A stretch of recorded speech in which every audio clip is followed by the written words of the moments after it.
ಶಾಸಕರಾದ S T Somashekar ಅವರು ನಮ್ಮ ಪಕ್ಷದ ಮುಖಂಡರ ಬಗ್ಗೆ, ಆಣೆ ಪ್ರಮಾಣದ ಬಗ್ಗೆ, ನಿಯತ್ ಬಗ್ಗೆ, ನ್ಯಾಯದ ಬಗ್ಗೆ ಎಲ್ಲ ಮಾತಾಡಿದ್ದಾರೆ. ನಿನ್ನೆ ಅವ್ರು ಹೇಳಿದಂಥ ವಿಷಯ, ನಮ್ಮ ಸಂಸದರು ಕೇಂದ್ರ ಸಚಿವರಾದ ಶೋಭಾ ಅವ್ರ ಮೇಲೆ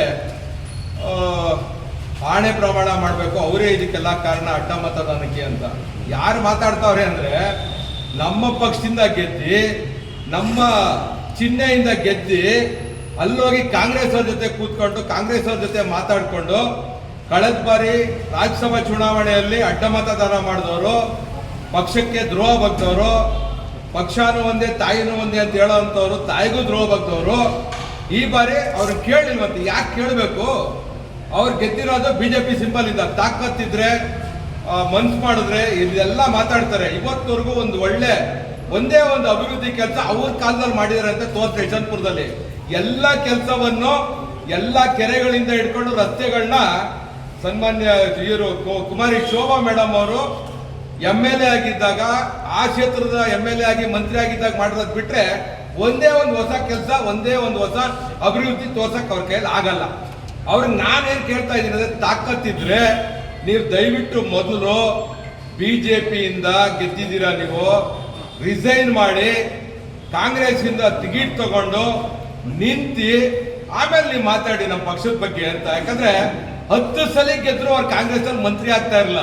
ಅವ್ರೇನೋ ಪಾಪ ಹೇಳ್ತಾರೆ, ನಾವು ಬಂದಿದ್ದಕ್ಕೆ ಯಡಿಯೂರಪ್ಪ ಅವ್ರು ಮುಖ್ಯಮಂತ್ರಿ ಆದ್ರು, ಈಶ್ವರಪ್ಪ ಅವ್ರು ಮಂತ್ರಿ ಆದ್ರು ಅಂತ. ಇವರು ಮಂತ್ರಿ ಆಗಿದ್ದು ನಮ್ಮ ಪಕ್ಷಕ್ಕೆ ಬಂದಿದ್ದಕ್ಕೆ, ಇಲ್ದ್ರೆ ಅವ್ರು ಯಾಕೆ ಬರೋರು?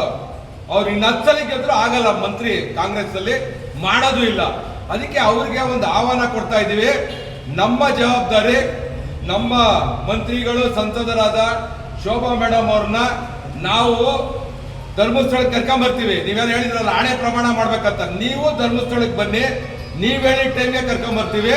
ನೀವು ಅಲ್ಲಿ ಬಂದು ಪ್ರಮಾಣ ಮಾಡಿ, ನಾವು ನಿಯತ್ತಾಗಿದ್ದೀವಿ, ಪಾರ್ಟಿಗೆ ಯಾವುದೇ ದ್ರೋಹ ಬಂದಿಲ್ಲ, ನಾವು ಕರೆಕ್ಟಾಗಿ ನಡ್ಕೊಂತ ಇದೀವಿ ಅಂತ ಅವ್ರು ಬಂದು ಅಲ್ಲಿ ಧರ್ಮಸ್ಥಳದಲ್ಲಿ ಪ್ರಮಾಣ ಮಾಡಲಿ. ನಾವು ಕರ್ಕೊಂಡ್ಬಂದು ನಮ್ಮ ಸಂಸದರನ್ನ ಪ್ರಮಾಣ ಮಾಡ್ತೀವಿ. ಯಾವುದೇ ಕಾರಣಕ್ಕೂ ನಾವು ಪಕ್ಷಕ್ಕೆ ದ್ರೋಹ ಬಗ್ಗೆ ಅಂತ ಕೆಲಸ ಮಾಡಿಲ್ಲ. ಇದು ಅಡ್ಡ ಮತದಾನ ಮಾಡಿರೋದಕ್ಕೆ ಬೇರೆ ಬೇರೆ ಕಾರಣಗಳಿದೆ. ಅದನ್ನ ನಮ್ಮ ರಾಜ್ಯಾಧ್ಯಕ್ಷರು, ನಮ್ಮ ನಾಯಕರುಗಳು ಇನ್ನು ಮುಂದಿನ ದಿನಗಳಲ್ಲಿ ತಿಳಿಸೋಂಥ ಕೆಲಸ ಮಾಡ್ತಾರೆ. ಇನ್ನು ಮುಂದೆ ಹಿಂಗೆ ಬೇಜವಾಬ್ದಾರಿ ಮಾತುಗಳನ್ನ ಬಿಟ್ಟು ಕೆಲಸ ಮಾಡಲಿ. ಫಸ್ಟ್ ಅವ್ರು ಕೇಳೋದು ರಾಜೀನಾಮೆ ಮಾಡಲಿ. ರಾಜೀನಾಮೆ ಕೊಟ್ಟು ಕಾಂಗ್ರೆಸ್ ಇಂದ ನಿಂತ್ಕೊಂಡು ಗೆದ್ದು ತೋರಿಸ್ಲಿ. ಅವಾಗ ಅವ್ರ ತಾಕತ್ತು ಅವ್ರದ್ದೆಲ್ಲವನ್ನು ನಾವು ಕೇಳ್ತೀವಿ. ಫಸ್ಟ್ ಆ ಕೆಲಸ ಮಾಡ್ಬೇಕಂತ ತಮ್ಮ ಮುಖಾಂತರ ಅವ್ರಿಗೊಂದು ಆಹ್ವಾನ ಕೊಡ್ತಾ ಇದ್ದೀವಿ ಸ್ನೇಹಿತರೆ. ಸರ್, ನೇರವಾಗಿ ರಾಜ್ಯಸಭಾ ಚುನಾವಣೆಯಲ್ಲಿ ಕಾಂಗ್ರೆಸ್ ಓಟ್ ಹಾಕ್ತದೆ. ನಿನ್ನೆ ನಡೆದಂತ MLC ಚುನಾವಣೆಯಲ್ಲಿ ಕಾಂಗ್ರೆಸ್ ಅಭ್ಯರ್ಥಿ ಓಟ್ ಹಾಕಿದ್ದಾರೆ. ಇವ್ರು ಏನ್ ಮಾತಾಡ್ತಾರೆ ನ್ಯಾಯದ ಬಗ್ಗೆ? ಇವರೇ ಅಡ್ಡ ಮತದಾನ ಮಾಡಿರೋದು. ಇವ್ರು ಗೆದ್ದಿರೋದು ನಮ್ಮ ಸಿಂಬಲ್ ಇಂದ, ಬಿಜೆಪಿ ಸಿಂಬಲ್ ಇಂದ. ಅವರು ಸಂಪರ್ಕ ಮಾಡಿದ್ದಾರೆ. ಅವರು ಅಡ್ಡ ಮತದಾನ ಮಾಡೋದ್ರಲ್ಲಿ ಅವರು ಒಂದು ಕಾರಣ ಇದ್ದಾರೆ. ಅದಕ್ಕೆ ನಾವು ಹೇಳ್ತಾ ಇದೀವಿ, ದಯವಿಟ್ಟು ಬಂದು ನೀವೇನು ಮಾಡಿಲ್ಲ ತಾನೆ ಧರ್ಮಸ್ಥಳದಲ್ಲಿ ಬಂದು ಆಣೆ ಪ್ರಮಾಣ ಮಾಡಿ ಅಂತ ನಾವು ಕೇಳ್ತಾ ಇದ್ದೇವೆ.